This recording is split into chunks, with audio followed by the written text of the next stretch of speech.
Sounds good to me. Let's try that again. Welcome to the Everyone's a Critic movie review podcast. I am professional film critic Sean Patrick. No Bob this week, but Jeff is here. Hi, Jeff. Hi. You can find us on Facebook, Everyone's a Critic movie review podcast, and Critics Pod on Twitter, and of course, Patreon.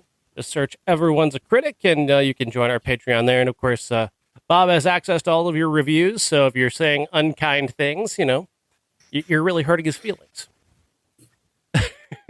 And he'll never tell us, so. Exactly. You said something really shitty. Neither of us are ever going to hear about it. Call me the F slur all you want. I'm never going to know. There you go.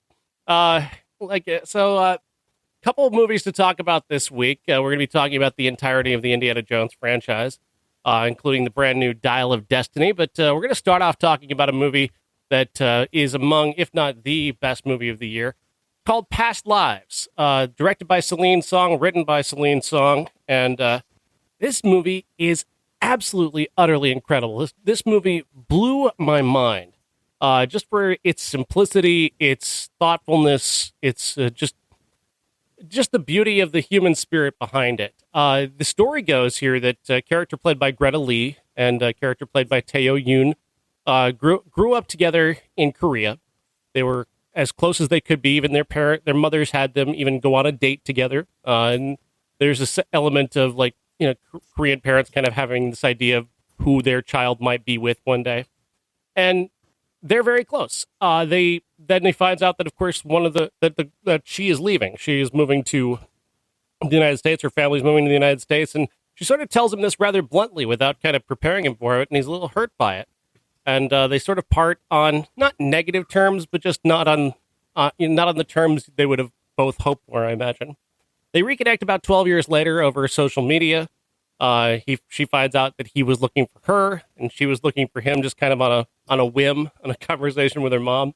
And they reconnect, and they start seeing each other over Skype, and it gets kind of intense and emotional, and they're sharing things, and then they realize that neither one of them is really willing to give up the life that they currently have, which he's about to go to China for part of his job. She's about to go to a writer's workshop in upstate New York to further her writing career, and neither one of them wants to give that up. So she suggests that they part again, and this time each of them meets somebody else, and they kind of go on with their lives until 12 years later when he comes to New York, and they have another very intense, very emotional reconnection. This movie is so incredibly smart and thoughtful when it comes to this type of human interaction. Just these people who have meant a great deal to each other, who are trying to deal with how they feel with each other, but also deal with the people that they are or were with.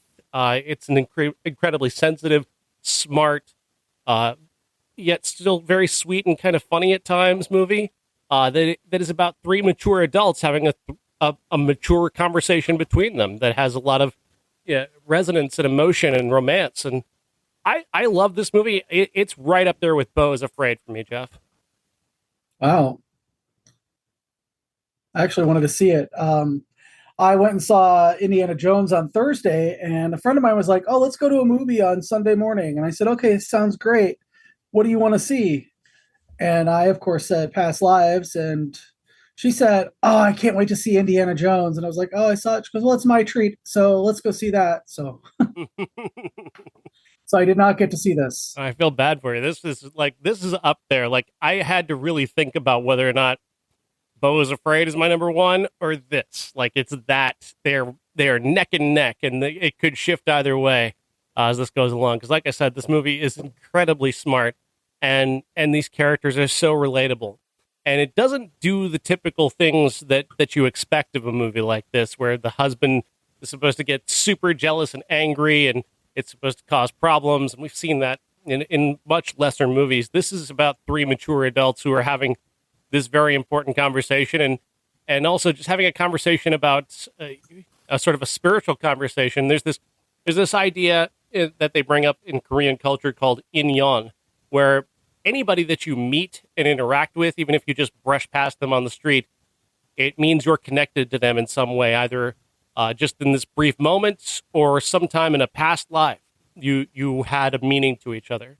and they have a conversation about that and what, they're both kind of wondering what would have happened in another, life if they were in love or if they were just strangers who passed on the street. And it's just these wonderful what if conversations that they take to these, intellectual, they sort of treat them like intellectual exercises among themselves. And it can be a little bit tense and a little bit intense, especially with all of the emotions in play, but it makes you sort of think about what you mean to other people and the ways in which, whether you know it or not, and this applies to all of us, Jeff, that whether you know it or not, you've had a profound effect on the lives of the people you've met, and you've changed them in ways that they may not even be aware of. Like, the effect that you've had on my life.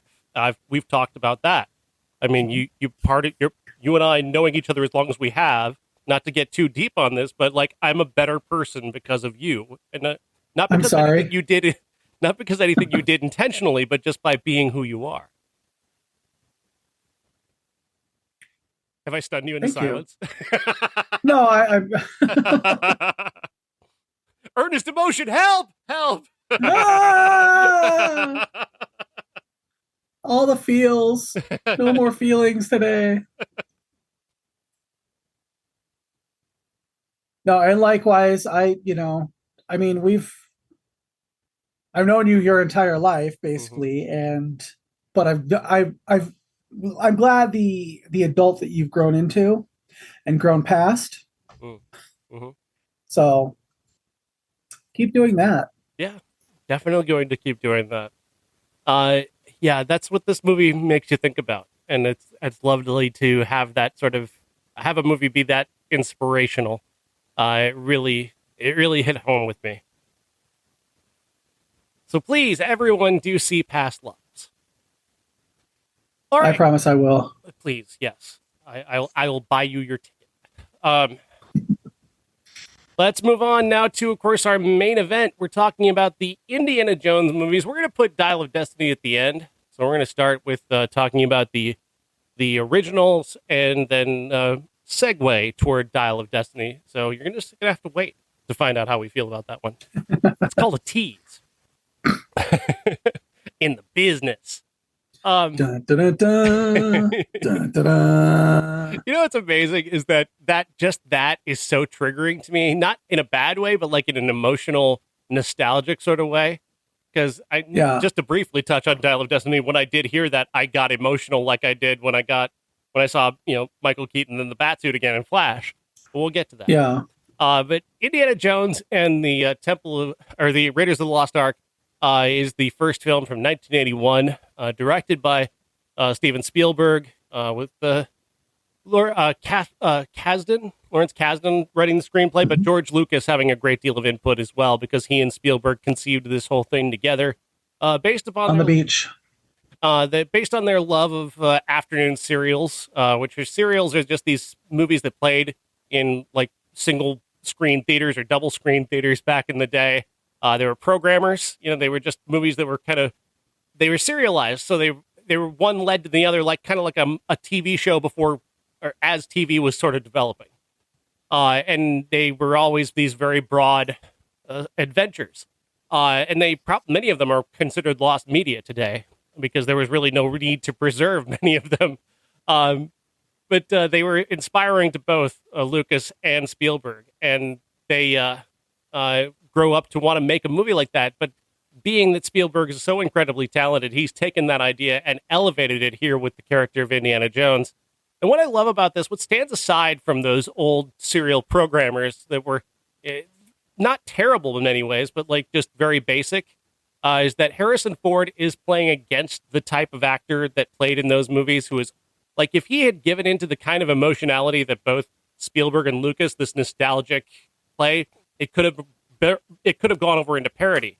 So in a way, Ford is almost modernizing the idea of the character that he's playing just by taking it seriously and not leaning into that nostalgia factor. He's playing it as Harrison Ford would play it, and there's something very special about that. On top of which, I think the rest of the characters in this movie, in Raiders of the Lost Ark, are playing sort of the stock characters that would be in one of those serials from back in the day, and that allows him to stand out even further. Not necessarily Karen Allen, but she's kind of riding the line between the damsel in the distress of the classic film serials and being this more modern character. And she's sort of his bridge into that as well. But the subtle ways in which they use Karen Allen to reveal Indiana Jones through exposition without hammering you over the head with very obvious dialogue, they don't get enough credit for how subtle that is. But Karen Allen, Harrison Ford, and Lawrence Kasdan, and Spielberg as well,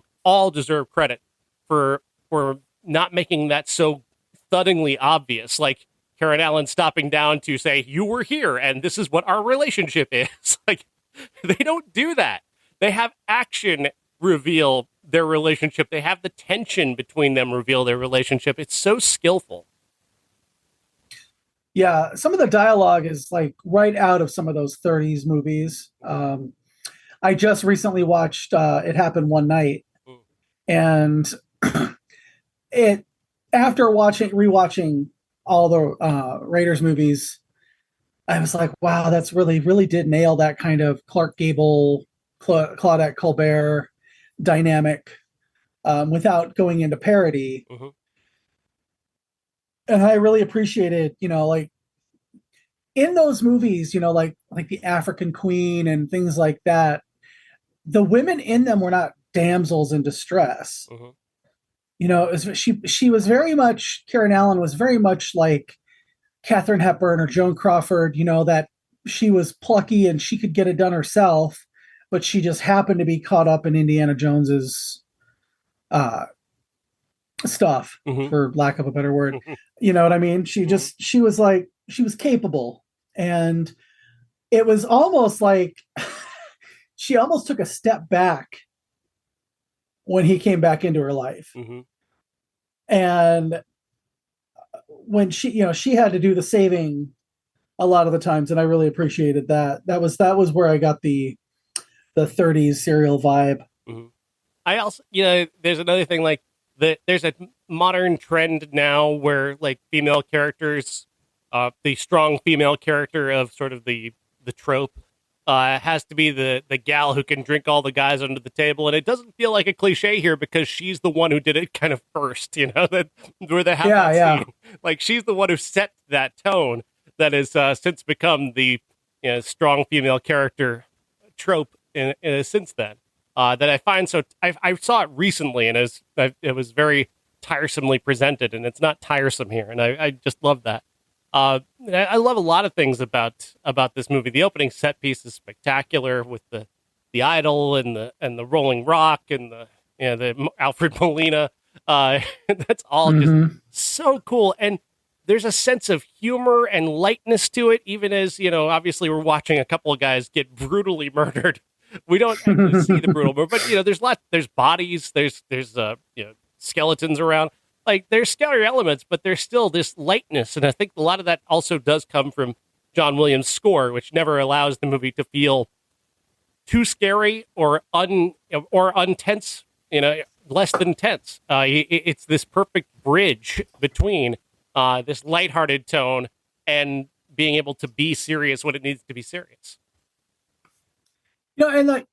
And there's always, even though it's named Indiana Jones, there's always you never know quite what's going to happen, if he's going to come out of everything okay or it's very easy to suspend your disbelief. Like he as much as Indiana Jones does have main character powers, and that'll come into play when we talk about the later sequels.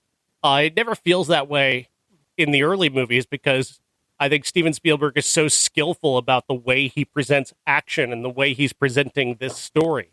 So even if you don't believe that Indiana Jones is actually going to die, he's doing so much work in the margins and so much work at giving you other things to think about that you can feel the tension of his, peril.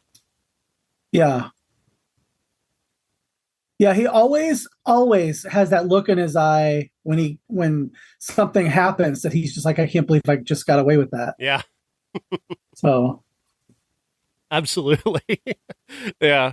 The snakes in the plane thing is such a good bit. because it's setting up something important for later, but it's also revealing a piece of his character in a very funny way. Like Yeah. that's the kind of, just simple filmmaking technique, the simplicity of that. So many filmmakers miss that.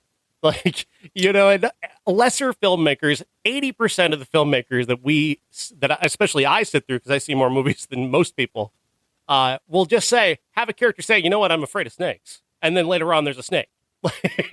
It becomes the most simplistic version of like Chekhov's gun imaginable. And here, Spielberg is so skillful and so playful and so funny and charismatic in how he presents that you don't get caught up in. Yeah, I think that one of the things that this was, I hate to say it this way because I think that I really like some of his later stuff, but this was kind of peak Spielberg, peak fun Spielberg. All three of the indie movies were, but especially this, you can just tell that he and George Lucas revered the serials and things from the 30s and 40s and really grew up on that. And then it really shows with how much fun they're having. Absolutely. And I think the three of them together, Lucas and Spielberg and Ford, they're like one of the best cinematic teams ever. True. And that's, they all are vibing, especially in this movie. And it shows. It just, it's just like, it seems effortless. Whereas, sorry, go ahead. Some of Spielberg's later works, especially like Fabelmans and things like that, just seem like they took so much effort to get them where they are. Yeah, there's a sort of a tired quality. Yeah. The thing about that dynamic between the three of them is that the way I view it is like Harrison Ford is the adult in the room who's got to say, because I think I could just see Spielberg and Lucas just coming up with ideas rapidly, and Harrison Ford going, "Look, I've got to make this believable on screen." So let's dial it back, and he's this mature presence in the midst of this childlike wonder.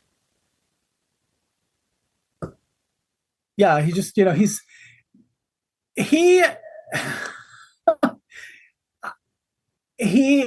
doesn't always seem like the adult to me, but he seems like the most practical one. Yeah, that's fair. So I have a controversial opinion. For me, Temple of Doom is my favorite Indiana Jones movie. I like Temple of Doom even more than I like Raiders of the Lost Ark, and I love Raiders of the Lost Ark. But I'm watching Temple of Doom again, and that opening sequence, Kate Capshaw's song, and then the whole thing that happens with Indy getting poisoned and the poison rolling around on the floor, and then there's the diamond and all the shooting and that giant gong rolling and using that as a shield. That whole sequence to me is so exciting and so funny and so inventive that it set a tone for me that never let up the rest of the way I watched it. And it brought me back to seeing Temple of Doom in the theater as an 8-year-old kid in 1984 and seeing Short Round again. And Short Round was my guy. I wanted to be I wanted to do what Short Round was doing. I wanted to be there. And I felt this sort of childlike connection to Temple of Doom where I can recognize that, yes, I think Indiana Jones is the more filmically accomplished film. I think there's a lot of indulgence in Temple of Doom, obviously, but especially in the length. But I just adore the little touches that they do here. The escape from the gangsters as they get to the plane and that gag where they've escaped, and Indy's looking smug out the door at the gangsters. Then he closes at the door and reveals what's happening, and it's a very funny joke. It's a great piece of visual filmmaking.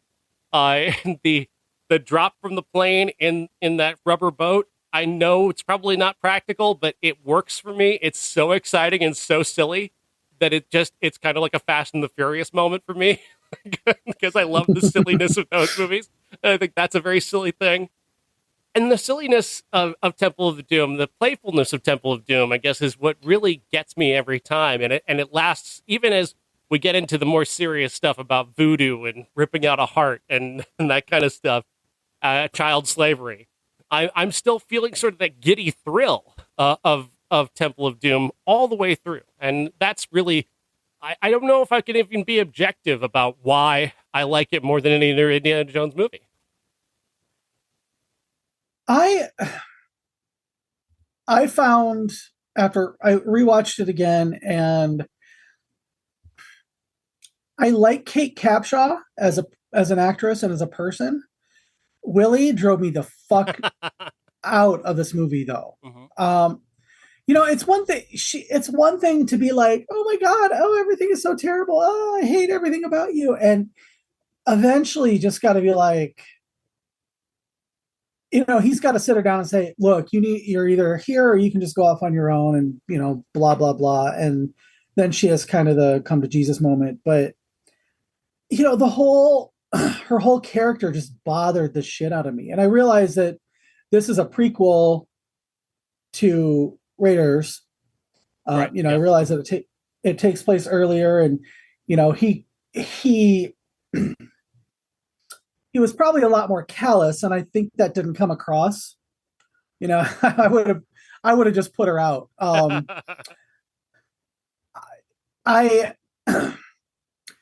There are parts of this that I really love. The first time I saw this, I was, it was on VHS or something, and it just didn't strike me. I did like the opening sequence with the song at Club Obi-Wan and the poison, and that was Indiana Jones to me. We'll get into later, once we start talking about some of the other movies, some of the things in Temple of Doom that stretch credulity, sure. Shall we say, that other people give a pass to because they were made in the 80s. I mean, all of these movies do it, but yeah. Yes, but like people, when we talk about Crystal Skull, we'll talk about that. But, and by the way, I hate it when people say, "Oh, we'll talk about that on a podcast," but usually it's something you could talk about it in the moment, but we can't. So, anyway, I in Raiders, you see the top come off of the Ark of the Covenant, and dark angels are melting people's faces and desiccating their corpses and blowing them away and all that. And in Temple of Doom, they're ripping beating hearts out. The people are still alive, mm-hmm. but aliens are too much. Yeah. I thought that this was Temple is just, it's a little more mean-spirited, I guess. Whereas Raiders was a little more swashbuckling. I think the element here that maybe you're saying, I think what makes it work for me is that I see what you're saying, but I feel like especially with Kate Capshaw's performance, she is playing screwball comedy, which is a separate sort of like, it's sort of the, yeah. I don't know if it's like a precursor or just like along the side of, it's separated from what they were doing in Indiana Jones and the Raiders of the Lost Ark. Screwball comedy homage here is what she's doing, and I think it works for me. I think she's having a very realistic reaction to the bizarre shit that's going on around her. As grating as that might be, I actually prefer her because she's a character who's not supposed to be in this situation, who has no idea what to do in this situation. She's constantly being surprised. She's constantly in danger that she cannot control. I think she's having a very human reaction. There was an odd criticism, and this is a bit of a tangent, but the first Jurassic Park modern sequel, people were getting on Bryce Dallas Howard's character for just being, she was wearing the wrong shoes. And it's like, she showed up to work that day. She wasn't intending to run from dinosaurs. She was wearing shoes. They were saying she could have kicked her shoes off, but she wore these like 5-inch heels the whole movie. So she was not in a moment where she was thinking about that. She was thinking about getting away from dinosaurs. I think people were too hard on that. And often at times, I think people are a little bit too hard on Kate Capshaw's performance because they want her to be Karen Allen. They want that, and I'm glad it's not the same performance. I'm glad that she's so different. She's not capable. She is very much needing to be carried along in this adventure because otherwise she's definitely going to die in this situation. That to me, that dynamic is very funny, and I think they have a very strong sexual chemistry, and that back and forth, slamming doors scene is terrific. And then they go find the voodoo temple, and the movie goes off in a whole new direction. I adore all of that. Yeah, I guess it was just the shrillness of it for me. You're not wrong. Yeah, I guess I prefer Karen Allen. And then for me, the coal cart chase is, other than say maybe the blowing up the Death Star in Star Wars, is my action scene from my childhood. That coal cart chase is one of the greatest. It's the first time I really experienced, like, this is what movies can do. This is how I can feel while watching a movie. My heart was racing. I was watching it through my fingers as an 8-year-old kid, just terrified that my favorite hero was going to die. And of course, Short Round. And my guy, Kiwi Kwan has always been incredible. People should have recognized that. Short Round is a fucking wonderful character. Oh, yeah. Yeah, absolutely. I love it. I love it so much. And now there are a lot of problematic elements of it.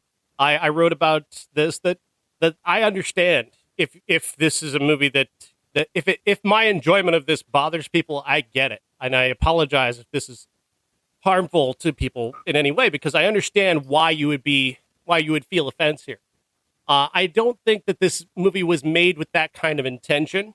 And I think that's maybe a very much of a degree of justification, I guess, or trying to find an excuse to like this, I guess. But I think it's fair to recognize that some people can be hurt by this, and it's fair to recognize that and feel for that and still find enjoyment in it. It's just about how you decide how you want to deal with it. If you want to try and deal with it like there's nothing wrong with this movie, you're just being a jerk. It's okay to acknowledge problematic elements of things that you love. Yeah. That's what you do when you go to Thanksgiving dinner every year. You acknowledge the things in your life that are deeply problematic. And Christmas and the 4th of July and America.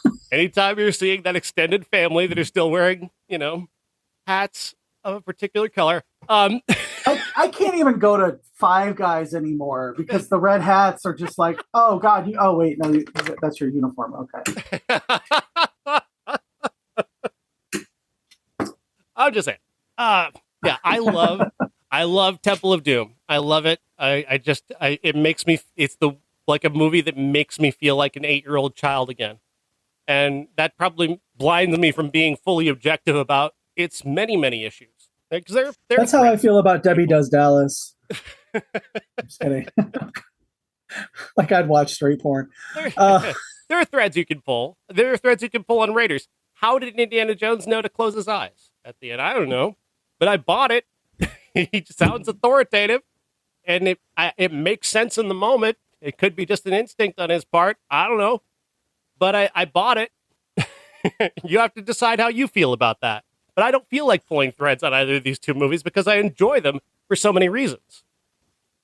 Well, Raiders, the whole series is similar for me to Star Wars. It's that, being a kid again and the adventure. And you could, like, everybody who hates the sequels or the prequels, you can pull threads in every single Star Wars movie out there. Yeah. But they don't want to see it because that, that's just blasphemy. And it's the same, I had a conversation the other day with somebody about the Indiana Jones movies, and that's their movies. And they said that, look, I know that there's a lot of shit that in these movies that stretch credibility, but I love every single one of them. And I kind of feel the same way. Mm-hmm. Absolutely. I think these first two films are an absolute joy. They're 1 and 1A. I mean, they're both, for me, like my nostalgia, my personal childhood nostalgia pushes Temple of Doom over Raiders in my estimation, but I definitely feel like they are on par with each other. I recognize, like, I love Raiders. I don't want it to seem like just because I picked Temple of Doom as my favorite that I dislike Raiders in any way. I love Raiders. My favorite out of the series is the one we'll talk about next. And I know you don't like it. I know you have an issue with it. I've got many but issues. I guess I should say I kind of take them as a whole, the same way I do the Star Wars movies. I kind of take them as a whole. Mm-hmm. This was the first one I watched in the theater and kind of followed the clues. And I'm a big mystery fan, and it was kind of a little bit of a mystery. Where's Henry Jones? And I think that's why this is the one I kind of imprinted on as a child, a teenager. Sure. So we're going to take a break before we do The Last Crusade, and we'll be right back. I'll have a new link for you in just a moment. Okay. Recordings.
All right, can you hear me? I can hear you. I'm turning off my video because there's no sense and we're not recording it. Sure. And I'm going to keep yawning, so I don't want to make you watch down the... All right. Recording in progress. 3, 2, 1. You're listening to the Everyone's a Critic movie review podcast. We're talking about Indiana Jones. We were talking about, we're starting our conversation now about Indiana Jones and the Last Crusade. And I'll let you lead this conversation, Jeff, because you like this movie and I don't. So why don't you take the lead? Well, I think that, so after Temple of Doom, which critically was, lambasted a little bit more than Raiders, and that, had a very simple formula, and that was Harrison Ford fights Nazis. Mm-hmm. I think they wanted to get back to that formula because Also, if you're not aware, you probably are, but if somebody's listening and they're not aware, Temple of Doom was one of the major reasons that we have the PG-13 rating. Sure. Mm-hmm. That and Gremlins came out, and of course, parents were horrified, as bored moms are wont to be, Mm-hmm. at the violence of getting a heart ripped out and whatever, and so the MPAA kind of said, oh, well, maybe we should have one, PG and then PG-13, and the rest is history. But I think that critically, that one wasn't as, praised as Raiders was. So I think they wanted to get back to what made the first one work so well, and that was Nazis. Mm-hmm. And the premise, which I don't know why this is controversial, that Nazis should be defeated. Some people, I'm sure, probably are rooting for the Nazis in these movies nowadays, but if you are, please, you don't have to listen to us, because we don't like you. We don't like Nazis. This is a fully anti-Nazi podcast. Yes. If you sympathize at all, or if you use Nazi quotes or Hitler quotes in your newsletter, looking at you, Moms for Liberty, you can go away. Anyway, and that's the thing, and that's kind of the magic of indie, is him being anti-fascist and beating the Nazis. And it worked so well in Raiders that they said, well, what made that one so special? It's a quest to get something that Hitler wants really bad. And I think at the heart of these movies, that's what, we're trying to beat Hitler, because that's what you did in the 40s, the 30s and the 40s. Mm-hmm. And this time they're searching for the Holy Grail. And Walter Donovan, who is played by Julian Glover from Star Wars and a million other British films, etc. Julian Glover is trying to track down the Grail, the Holy Grail, and not the Dan Brown Holy Grail, which is a person, but the cup that Jesus drank from at the Last Supper. And he's already hired somebody, but that person has gone missing. And wouldn't you know it, it's Henry Jones Sr., Indiana Jones's dad. So he's traces, through his dad's Grail diary, and X marks the spot, and all these fun little set pieces. And he finally meets up with his dad, who is also hooking up with the same woman that Indy is, because, why not? Mm-hmm. And together they trace all the steps to the I keep wanting to say the Ark of the Covenant, because it's kind of the same movie, kinda, but not, and they finally find the Grail and the Grail Knight, and Henry Jones is shot and almost dies, and Indiana Jones has to save him with the Grail, and of course greed leads Walter Donovan and Elsa to their deaths and their doom, as well as the rest of the Nazis. And then Henry Jones Jr., aka Indiana, and his dad ride off into the sunset together with Sala, as it should be, or as with Marcus, as it should be. Yeah, I just didn't care for any part of it. Maybe I did as a kid. I might have liked it as a kid. As a grumpy adult, it made me grumpy right off the bat the last time, because I wrote about this about, I don't know, when it came out, I think 30 years ago. When it turned 30, I wrote about it. And the things that bugged me about it that on this rewatch were just the elements of it that tell me way too much that I don't need to know. Why are we getting the origin of Indiana Jones's hat, or his lip scar, or his jacket, or his whip? For fuck's sake, can it just be that he just likes to wear those things and he looks good in them? Why do I need an origin story for every fucking thing, right down to his name? I don't need that. It's an entirely unnecessary sequence that slows down the movie, slows down, the reintroduction of Harrison Ford. It's just this, and it's this lengthy set piece that it just, I was rolling my eyes through it the entire time. Like, or what else do you have? Do we get the origin of what underwear he's going to wear? Like, why are we getting so much of this needless lore that is just making this movie too long? But then once we finally do get past that, his dynamic with his father, I just didn't care for it. It didn't feel like infantilizing Indiana Jones and making him the subject of the joke, to me, just doesn't work. I don't enjoy this version of Indiana Jones where he's the subject of every joke that his fathers make. Like, Indiana, that was the dog's name. Like, just make him an asshole, I guess. Just make my hero look like a complete dumbass throughout the entire movie. Great. That's fun. He also can't get the girl because his dad's already fucking her. Great. Cool. That's awesome. She's a shitty character anyway, but and of course there is the lack of Karen Allen as well. I hate this so much. That fucking boat chase is just, it's like lifted from a bad James Bond movie. Like, I've seen that boat chase in an Indiana Jones in a James Bond movie. He's not James Bond. He's Indiana Jones. Why am I watching a modern boat chase? I'm not. I just don't care. I don't like this. I don't enjoy it at all. Wow. Yikes. You've never I do. anybody go in this hard on it, have you? No, I like the interplay. I like the fact, I like that it says a lot that he's been estranged from his dad because they're, both stubborn and both searching for stuff that they can never find. And, the father is singularly after the Grail. And I got from everything that Harrison Ford thought, that's the one thing that we're never going to find because it doesn't really exist. It's like he'd read the Dan Brown books and knew that it was a vagina.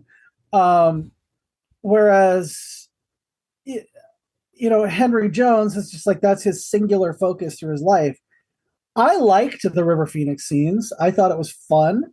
I thought it was funny that Richard Young, who also is in Friday the 13th Part 5, he plays the prototype for Indiana Jones, and it kind of makes you think that Indy as a teenager thought, well, if you can't beat him, join him, and he was gonna, he's gonna become what he thinks is what it takes to be that guy who gets the stuff that he wants for his museums and all that. I thought it was funny that, about the dog, the joke about the dog. I just thought that was funny. I don't think it was supposed to be a big, it wasn't a huge plot point. It was just a joke. So I didn't, and the fact that he's named Indiana Jones after George Lucas's Malamute, Indiana. Mm-hmm. If you know that, it's an in joke. If you don't, it's just kind of a one-off joke. And actually, Indiana Lucas was the inspiration for Star Wars, Chewbacca. So it all kind of ties together. And that's the stuff I knew about going into this movie because I was a teenager. And, it was like I'd read all this Star Wars lore and Indiana Jones lore and all that. And I thought it really kind of harkened back to the 30s again, 30s and 40s kind of stuff. It was just not too serious. But it had that quest, and I enjoyed the quest. I think that's, something like the Grail, for me, who's not a religious person at all, unless you count Star Wars. It doesn't, it's interesting to me, like religious thrillers like the Dan Brown stuff. It's interesting to me because it's silly. Mm-hmm. And I thought, this was silly. It was just as silly as the Ark of the Covenant or, the Shankara stones, etc. So I think the final scenes are the only ones to me that feel right. They feel like the movie that I came to see for Indiana Jones, and in The Last Crusade. That the knight character is phenomenal. That's a terrific piece of invention, and that scene is incredible. It shows everything that I would want out of this movie. But by that point for me, it was just too little, too late. All right. Fair enough. The next movie, moving to 2008, which it doesn't feel like it was that long ago, but It really doesn't. It's been 15 years since Kingdom of the Crystal Skull. And again, controversial opinion, I really like this. Not nearly as much as Temple of Doom and Raiders of the Lost Ark, but I really enjoyed this. This had the spirit to me of the first two films. Regardless of the opening sequence with the A-bomb and the refrigerator, that's a lot of... Which I loved. I do too. A lot of people go in on that. I enjoyed that. But I understand the logical issues that people might have with that, because it probably took at least 30 years off of Indiana Jones's life, and we're going to see that he's well alive and not suffering, not having his hair fall out. I get it. I know, but still, it's a fun sequence as it's made. It is tremendous. We jump around from there. We've got another Nazi again with Cate Blanchett, who really bites into being this character. She just relishes her villainy in such a wonderful way. There's a character, which character asked it? Ray Winstone plays a sort of sidekick to Indiana Jones, who's just shifty enough, especially with that mustache, to make you question just which side he's on, which I really liked. That little touch, the little details are so good in this that make, again, taking me back to the classic films. A lot of people don't like Shia LaBeouf. I think his reputation and the way people see Shia LaBeouf does affect the way people remember this movie and think of this movie. I like Mutt. I do. I like this sort of the vibe that he's got. The 50s greaser vibe thing is kind of fun. I like the motorcycle chase scene. I thought that was tremendous. And I thought he proved to be an asset on the overall adventure, especially getting Indiana Jones back to Marion. I thought that's a great bridge to bring them back together. I really just, there's a lot of this I really love. Karen Allen, fantastic. She's totally delivers every time she plays the character of Marion, every time.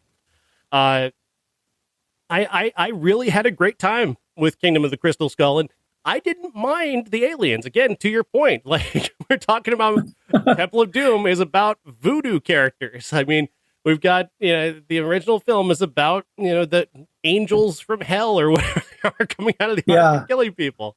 The Holy Grail. That's a whole bunch of nonsense. Aliens are not that. It's basically a modernization when you think about it. It's like an episode of that History Channel series, Ancient Aliens, which actually did multiple episodes on crystal skulls, oddly enough.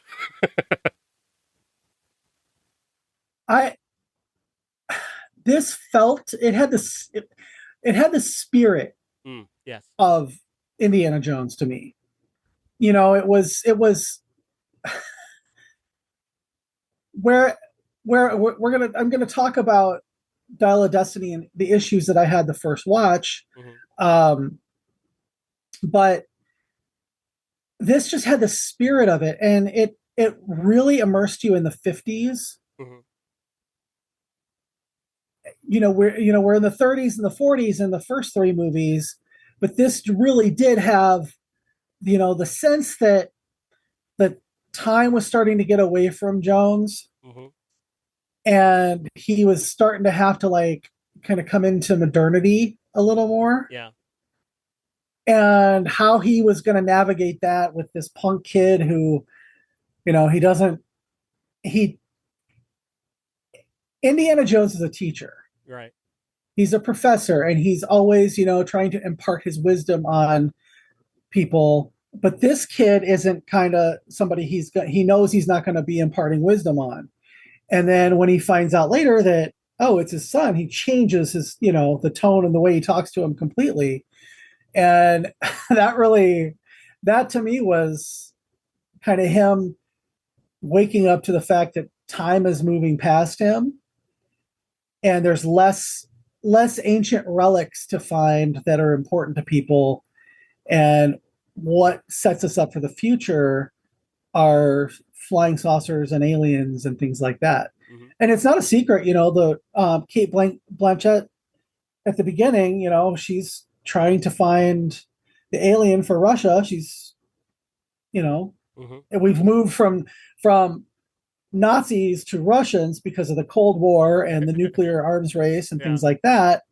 And she kind of embodies that with wanting to get the secrets of the aliens.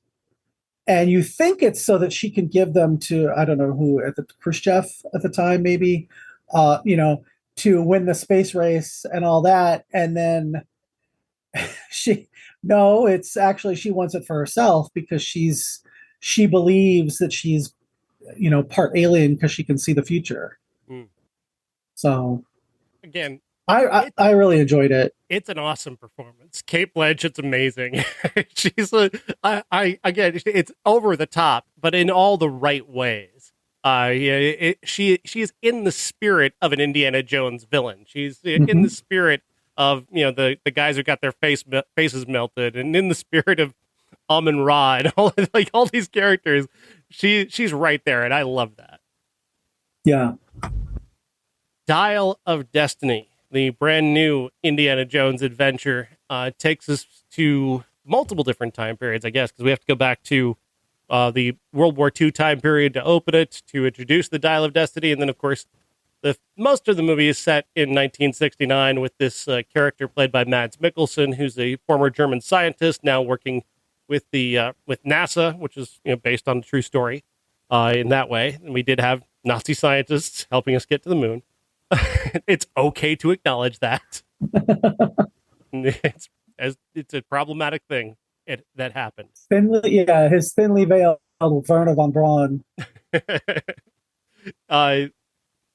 That setting in 1969. The first thing that strikes you, and spoiler alert, Mutt is dead. He was killed in Vietnam, and there's an element of that I'm of two minds of. Like, obviously, Shia LaBeouf is too much of Shia LaBeouf to come back and be part of this franchise. He's just too much of himself, and just wouldn't fit with what they're going for. And the way he trashed Spielberg, after there's no way he's working. I hadn't heard about that, but yeah, that would also play a role. But the way they use it sort of conveniently to explain why him and Marion are apart, is one of those elements of shortcuts that I think permeates some of the scripting of this movie that really does hold me back in loving it. So the Phoebe Bridgers is a character who is the daughter of a man who played by Toby Jones, who was with Indiana Jones during World War II and first helped him capture the Dial of Destiny and get it away from the Nazis, and gave it to Indiana Jones because he himself became obsessed with it, and she's after it essentially to sell it, I guess. The portrayal, not her performance, because I think Phoebe Bridgers is awesome. I love her, but I think Phoebe Waller-Bridge, not Phoebe Bridgers. Sorry, they're different people. That's fine. The way that the character is portrayed via the scripting, it's a little too vague as to what her motivations are. They want her to kind of be playing that gray area, and I don't think that they quite found the tone that they want to make that work. So I wasn't sure what her motivation was. Whereas a more noble motivation would maybe be more related to her father, which is kind of there. But anyway, I think the film is too vague about that. But what's lacking here is that sense of adventure. It's that tone that is purely Spielberg. It is that tone of how much he loves being in this universe and being with this character, and the love and enthusiasm that he brings to making an Indiana Jones movie, which was present in Crystal Skull. I'm sure it was kind of present in Last Crusade. It's definitely present in Temple of Doom and Raiders. It's what I love about Temple of Doom and Raiders is that, giddy, childish excitement that is clearly what he and Lucas feel about making this. And I don't feel like James Mangold has that similar enthusiasm, James Mangold very much feels like a person who probably admires Indiana Jones, but doesn't have that same nostalgic love for what Indiana Jones was born from. And if you don't have that, which I couldn't make an Indiana Jones movie, I don't think, because I don't have the nostalgia that Lucas and Spielberg have for afternoon serials of their early childhood. I don't have that same enthusiasm. I would make it different. I think anybody would, but I feel like that is the most crucial element of making Indiana Jones work. You need those guys. You need Spielberg, especially in the director's chair, and without him, it just doesn't feel right. A lot of this felt like a generic action movie to me. Yeah. So like I said, I saw this twice. I saw it Thursday night, and I wasn't quite sure my feelings on it. Now, keep in mind, I got up to pee at the wrong time because I came back and he was just finishing talking about how Mutt had died. Now, I assumed that because earlier in the movie, when he's looking at all the TVs and, he's like, they're talking about how they're looking for him. Mm-hmm. And they say, Dr. Henry Jones, who recently lost his son. And I was like, oh, okay. And then on the second watch, you see Mutt's picture next to a folded American flag. And knowing what's happened, you're like, oh, it's right there in the first 5 minutes of the movie, right. Of the modern movie. I guess, yeah, for me, the first time I saw it, it was like I just didn't quite know how to parse my feelings for it. The second time I saw it, I saw all the things that were right with it. Mm-hmm. It's got really good pacing, especially at the beginning is like, it's just like watching, like if they'd filmed scenes in 1983 or 4, it feels like that again. Even with Mads Mikkelsen, who always seems to be the same person to me. Mm-hmm. He's a type. Mm-hmm. I'm sure that he's a good actor in Hannibal, I'm sure, but I've never seen it. I've only really seen him in this and Rogue One and a couple other small parts, but he always seems to just be Mads Mikkelsen to me. Anyway, I thought that once we got into modern day, that's where I struggle with Indiana Jones. And one of the things I loved about Crystal Skull was the fact that he feels time has slipped past him a little bit, mm-hmm. but he's still got it. He's still got that, like kind of joie de vivre about chasing down things. And this, it seems more like he's just doing it because he doesn't want it to get in the wrong hands. And it's not because he loves the hunt. He's running from something as opposed to chasing something. Absolutely. I can feel that. That being said, I had a really good time with most of it. It just seems like at the end of the movie, I would have liked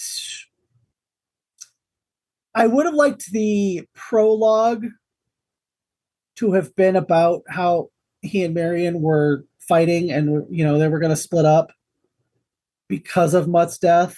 Mm-hmm. You could have done it where they've just found out and now, they're fighting about, oh, you let him go and blah, blah, blah, whatever. And then I wish I could turn back time. And then you get into the prologue part where they're, finding the dial, and you think that that's what this is all about, as opposed to finding the dial and then you find out that he's retiring. And mm-hmm. But is that, if that's his last day, why was he talking about this stuff is going to be on the test? That's something that's one of those threads I was like, wait a minute, if he's retired, if it's his last day, which is what they make it look like, but on the second watch, I don't know if that's exactly what was happening. why is he talking about this stuff's going to be on the test, you guys? And why are they, why are That- most classes aren't in the middle of summer? So that scene only exists to call back to the first scene where all the girls are in love with him, and you know, she's written "I love you" on her eyelids, and like adoring him, and contrasted to now when the character is out of time and the kids aren't listening to him anymore.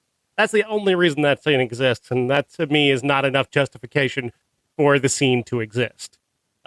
yeah, To your point, I think you're on to something in terms of like a way this movie might have more emotional resonance. The idea that maybe Indiana Jones was being driven by something other than, being forced into a situation where he's got to keep this from getting into the Nazi hands. And obviously they couldn't do that without Mutt. They couldn't do that without, the idea of maybe if we do go back in time to that point, or we end up somehow in that point, I guess you could probably do it without him, but it would be harder to do it without him. Maybe, I'm not sure. Or just not wanting to refer to him too much because of, again, you don't want to even conjure Shia LaBeouf in any way, and the ill feelings that people have towards Crystal Skull. So I understand that. I think what might have also worked was doing more to establish his deep connection to the inventor character whose name is escaping me now, the one that they go and see at the end of the movie, Archimedes. Oh, yeah. If they could have found a way to deepen Indiana Jones's connection to Archimedes, I think it would have meant more to me at the end when he's trying to stay there. I think that would have had a more emotional resonance, but I don't feel like Archimedes really has any role to play early on in terms of motivating him or in terms of inspiring him. They've not seeded that anywhere else in the franchise. It's a sort of not sudden, but it didn't feel as if that had enough emotional weight for him to go, I'm ready to end my life here. Yeah. Well, and the fact that he's talking about the Battle of Syracuse at the beginning, he could have dropped a line, like, I would love to find, all of this. I would love to have a conversation with Archimedes about how, this one battle kind of changed the tide of the world. Yeah. You know what I mean? There's a drop a line. Like, as unenthusiastic as the students are, there's also kind of a distinct lack of enthusiasm on his part. and he needs to have enthusiasm about this. He needs to sell us on the idea that he's willing to give up his life to go back to where Archimedes is and spend the remaining years of his life there. That he needs to sell us that, so that we get to that point and it actually has some tension, like he might just stay. I don't know if it was on purpose that they didn't come right out at the beginning and talk about Mutt being gone, or if that let's save it because everybody will be wondering where's Mutt, and the fact that it was like a couple dropped hints. It really, there needed to be more reason for him to go after the dial. At this point, to me, he's kind of given up on his life because of Mutt dying, and I think it was like they only knew each other for 12 years at that point. I think it's 12 years from the last one as far as the timeline goes, 12 or 13. But if it felt a little false that would have done him and Marion in. Yeah. Just based on how hard it was for them to find each other again. And, I think it was more of an excuse as to why Karen Allen isn't running around the world with them. Right. It feels like a perfunctory screenwriting choice to work around something that you can't logistically make happen. And yeah. I feel like I can see them, making calculations about what they can do and cannot do in real time. And that is taking away from the movie for me. Another thing that I noticed, even the first time I watched it, was that now Indiana Jones is Han Solo from The Force Awakens. They've both lost their son, one to the dark side, one to Vietnamese people, or friendly fire. I don't know, whatever. They've both are estranged from their wives because of this. And they both have kind of at the end given up. Yeah, there's no way, Han Solo didn't know that he was going to get killed. Yeah. So, and Indiana Jones gets shot. He's like, well, I might as well just stay here and die instead of going back. And which is so much worse. It's so much worse to do if you really do love Marion, he just disappeared.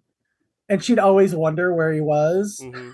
I just I don't know. It just seems mean. I did like it better the second time. I did like the whole movie better the second time.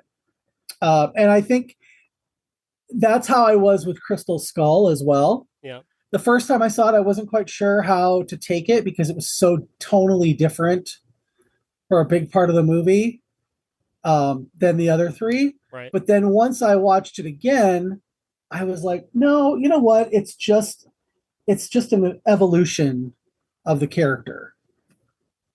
At the very and I least, don't feel it feels like Crystal Skull is in the universe of Temple of Doom and Raiders. Yeah. And this one, Phoebe Waller-Bridge, I love her. Fleabag was amazingly good. I don't know that the character herself kind of felt like a MacGuffin. He was just chasing her, and she was he felt like a secondary character in his own story. Fair point. I had a hard time, sussing out what her actual motivations were, and especially when it comes down to the end, and she's making this emotional decision for him to not let him die in the past. I didn't quite believe that she was that invested in his life or death. Not that she was on a human level, I could see what she's saying, but she doesn't have any connection. She doesn't care about him and Marion. She doesn't really care about, she never knew Mutt, apparently, it would seem. She has no feelings about that. Just suddenly she's not willing to let him die here. And I just didn't buy that. And then her happily sitting in his apartment at the end, like they're all one big family. No, wasn't feeling that at all. Yeah, I was glad to see Sala back. Mm-hmm. I really wish that he was great. I really wish I did love, how when in the trailer when he goes, "Give him hell, Indiana Jones," and you think that's a big thing, and then Harrison Ford just kind of walks in front of a car. That was great. And he's like, oops. I did want just a 2-minute scene of Sala going up and giving Marion a hug, with Indian, telling them to work it out. Yeah. You guys have he's the heart of the first couple, the first 3 movies where it's like, he's kind of Indiana Jones's conscience in a way. And for him to, say, look, we're all friends and I want you guys to be happy and you always seem happier together, and then go with his grandchildren and short round replacement. Yeah, that kid didn't do anything for me at all. I mean, he was integral to parts of the plot. But as a character, as far as he's nothing. Yeah. I don't even remember his name. I couldn't even tell you. Yeah, I couldn't tell you that off the top of my head, because he made no impression on me as a character. I liked the sequence in the cave. I thought that sequence was good. I think there are really good things about this. This is certainly not Last Crusade bad. Shut the fuck up. Sorry. This is not a bad movie. It feels like I have this theory that there are like 10 in my lifetime. There are 10% good movies, and there are 10% really, really terrible movies that are memorably bad. And then there's this 80% right in the middle that are just sort of movies I've seen and I can kind of recall. And this falls right deep into that 80%, whereas Crystal Skull is very much in the 10%, even as, I don't think it's a great movie. I think it's a very good movie. I would put it in that 10% with Temple of Doom and Raiders. And then Last Crusade is in that bottom 10%, so at least it's memorable. I've got feelings about it. And, I don't have a lot of feelings about Dial of Destiny. I've got little nitpicks. I got things I can take away from it. I got reasons why I don't feel like it resonates with me. And a lot of it has to do, like I said, with the tone and especially the lack of Spielberg. I feel like that spirit just isn't there. Yeah. I feel like there was what it was missing was the glint in Harrison Ford's eyes. Yeah. And I realize that, he's 80 years old and he is crotchety and, he's got that, just kill my character off in Star Wars, that whole, and I feel like if he'd been with George Lucas and Steven Spielberg instead of James Mangold, there would have been like that, I'm too old for this shit, but I'm going to do it anyway kind of thing, as opposed to just, I'm too old for this shit. Right. There was just a complete tangent. We got to wrap things up, but there was a meme going around on Instagram today that says that Danny Glover was 41 years old when he said the phrase, I'm too old for this shit. Well, he was right. I love that because, we're well over 41. Yeah, I'm way over that, and I am, trust me, have been too old for this shit for 20 years. Indiana Jones has been over this shit apparently for 50 years. All right, Jeff, thank you. Next week we'll be talking about Joyride as well as Insidious: The Red Door. I like the Insidious franchise, so I'm kind of looking forward to it. But the thing that I like about the Insidious franchise isn't there anymore, so that'll be hard. And our classic is a movie that I absolutely adore, Tourist Trap. I'm excited. I've never seen it. Never From seen it. 1979. So go out and everybody watch that. I think it's probably streaming for free somewhere. It's not what I expected at all. It was rated PG, and when we used to go to the movie store in Blockbuster, wherever, when we were kids, I always saw it, but my mom would let me rent R-rated movies, so I was not going to rent that. So, all right, next week, Jeff. Thank you. Thanks a lot. Bob will be back as well. Thanks, everybody. Bye. Cool. Thanks, Jeff.